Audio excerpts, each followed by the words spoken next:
Hi. So when I initially started planning this video, I wanted to talk about the poor sizing system in fashion and sort of have an in-depth look at that. But after a bit of research, I've realized this has been covered in depth and in much better ways than I possibly could have.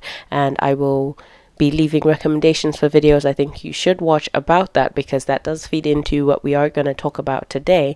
But what we are going to talk about today is how the unreliable sizing systems that exist and an influx in online shopping returns lead to environmental cause for concern. So instead today I want to talk about how that unreliable sizing and the influx in online shopping returns leads to an environmental cause for concern. It's no secret to most of us that there is no universal sizing system, whether it's across brands, across countries, across continents. A lot of shoppers would also tell you that even in the same shop, a pair of jeans might fit them in a size 8, but then also in a size 10, etc., because even brands just don't have a standard for themselves. And also other considerations such as material and cut that might influence how something fits you, and what measurements fit you may not be known to a regular customer, so that could also lead to a person ordering the wrong item. And there's also another big factor in size discrepancy, which is vanity sizing, the labeling of clothes with sizes smaller than the actual cut of the items. This means that a lot of people may not actually know their clothing sizes, because companies prioritize marketing things as smaller and making people feel smaller and therefore better, instead of people actually knowing their bodies and the things that they should, like their actual dimensions, and therefore what they should actually be looking for. That makes sense, because a part of the reason why I started down this road in the first place is a question to myself of why it is that there are items in my life that I've had to let go because they didn't fit anymore, and yet on the label I am still the same size as I have been for most of my teenage and now adult life. Why wouldn't they fit anymore if it's all supposed to be the same size? Vanity sizing also feels like the product of the immense diet culture and fat phobia that has had a death grip on the fashion industry for years and years anyway. And as we all know, even when it comes to clothes, attaching your self-worth to a number is very, very detrimental. The reason I mention vanity sizing is that if one doesn't actually know their size, then they're more likely to buy things that they don't fit and therefore end up returning more items. So it's as easy as that. If something doesn't fit, I'm gonna return it. It ends there, and you continue, you get your item that fits, or you never get an item that fits and you just move on. Never think about what happens to the clothes after that, but that's what we are gonna get into today. But before I get into that, I just want to give a very quick shout out to today's sponsor, Ana Luisa. So if you don't know and aren't familiar, because we've already familiarized ourselves with Ana Luisa on this channel. Ana Luisa is a sustainable jewelry brand based in New York that make these very dainty, stylish pieces, but also out of recycled gold and materials. All the materials are recycled, and they offset all the emissions associated with their business so that they can achieve carbon neutrality. And the items themselves are just very cute. I feel like in the past few months, thanks to them, I've really elevated my jewelry game. Today I'm wearing this very, very, very tiny little heart, whose name I've forgotten, but this one is the Hannah engraved. And I like this one, the heart one, especially because it's kind of like a choker, but not really choker-esque. It's very tiny, but it also kind of reminds me of, that girl from Bridgerton, Daphne. And every time she does like the exaggerated gasp, and it kind of highlights the neck bone area. I don't know. It's just, I keep looking at myself in the mirror and going like, I shouldn't include that, should I? If you are after a very dainty but also modern look with items that are guaranteed to last long, then Ana Luisa is definitely for you. They also have a very generous offer this month where you can get one item and your second item 60% off. So if you are looking to get yourself some new jewelry pieces that are fun and very aesthetically pleasing, then please make sure to check out their website. Again, couldn't thank you guys more for opportunities like this where I get to work with brands that I actually, like and have had the chance to try myself and can highly recommend. So yeah, thanks again to Ana Luisa for sponsoring this video. So between 30 and 40% of clothes bought online are returned.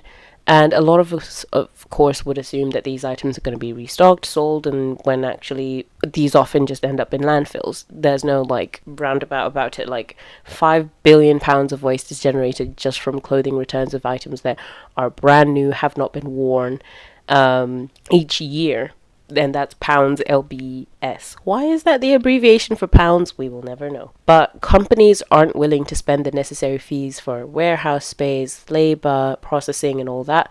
So it ends out cheaper for them to just get rid of it. There are bad business practices and things are going wrong. I feel like that would be the general tagline for commentary YouTube in general. But basically, the absurd amount of returns are gonna be for too absurd an amount of reasons to count.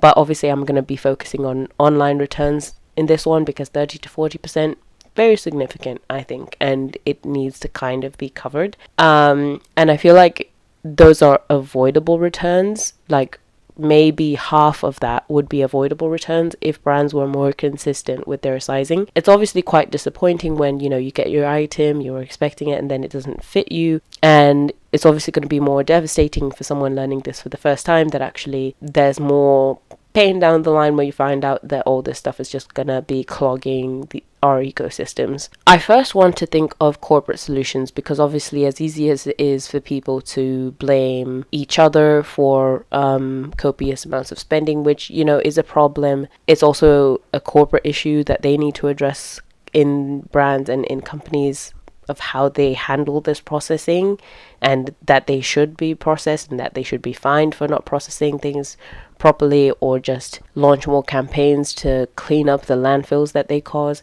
So yeah, I want to have a discussion to just think about with you, especially in the comments, as I often do, join you in the comments, thinking about how all this mess could be resolved, like the poor sizing issue. Bottom line is you cannot develop a standardized size for like dress sizes in any case. It has been tried, it has been failed. I mean, some of the trials have been doomed to fail, like for example early 19th or is it late 18th century, when attempts to develop a universal sizing system were made, and they just picked middle class white women in America who were all of similar sizes and builds anyway, or where sizing systems were just based on the chest area and then everything else was meant to increase linearly when bodies just do not look like that. Like bodies look different. Like you can have 5 women who are all a size 12 and they will be shaped differently. Like it's just not possible to have a standardized size.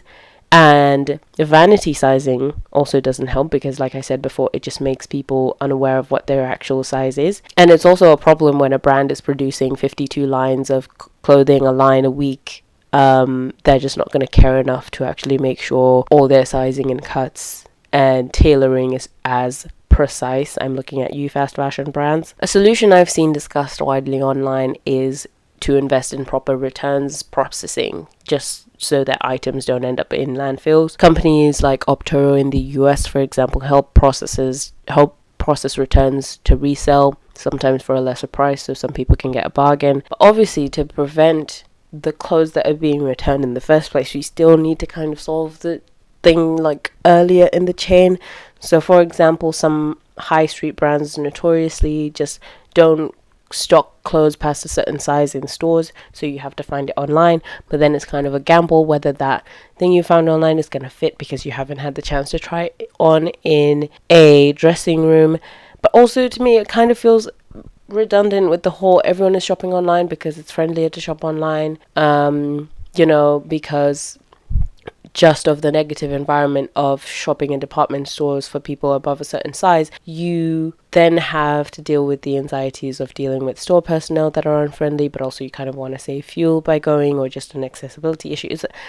That one's a whole thing. I don't think that's what I need to be covering right now, but it just keeps coming in my head, but still, the fact that it would be easier to know something's going to fit you if you could try it on, but if it's not available in store, then how are you going to try it on? So they need to fix that. There's also the thing of they just need to list the measurements on the clothes in the stores, because if you can see the measurements and you can measure yourself, you have a better chance of knowing that something's going to fit. Or now some brands are trialing having models try things on and then having them, describe the level of tightness or the level of looseness.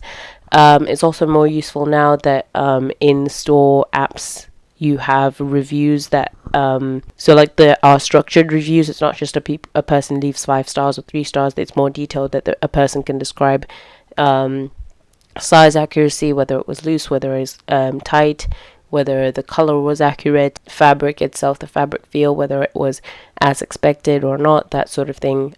Some brands are trialing the use of apps and AI so that your phone can scan your shape or your measurements and give you a better idea of the kind of things that would fit on you. I think these are good attempts at improving the shopper experience so that people can have less returns. And I think the use of these apps, I think it's a brand, what was it, Adidas or Nike, has seen fewer returns because of using that sort of software, which if that is the case, then I think it's great. But then there are also some questionable solutions I've seen. Like I think it's ASOS, which started punishing customers who made too many returns. So if you return too many items and they, labeled it as suspicious behavior, they could block your account so that you could stop making purchases altogether, which I understand is maybe targeted towards people who are like buying things, wearing them, and then returning them. Yeah, I'm not sure if I'm entirely in support of that idea, because someone could just really be having a hard time and then end up swept up in that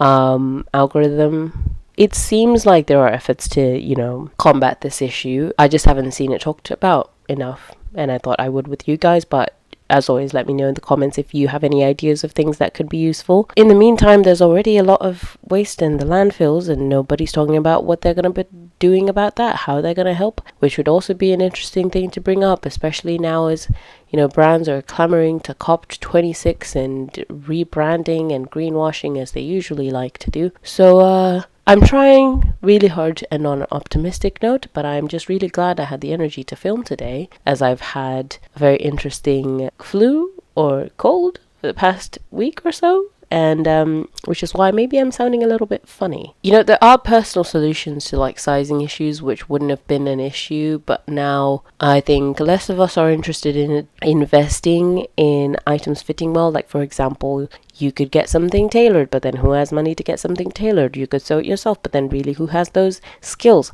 Especially since I saw an interesting take that home economics skills were taken out of US schools on purpose for this reason, or like for a linked reason, something about capitalism as usual. And I just thought about it and I realized it would be useful if children were taught all children were taught home economic skills like sewing, but we're not. Even though there is a slight revival with things like TikTok and things, it's still a very niche interest, and it's like a really special interest that people really go into. It's not just everyone can like have a loose button and sew it back on. I don't think people really do that anymore. They just buy new items because it's that cheap, and then, or if an item comes with a button fallen off, they return it and then waste.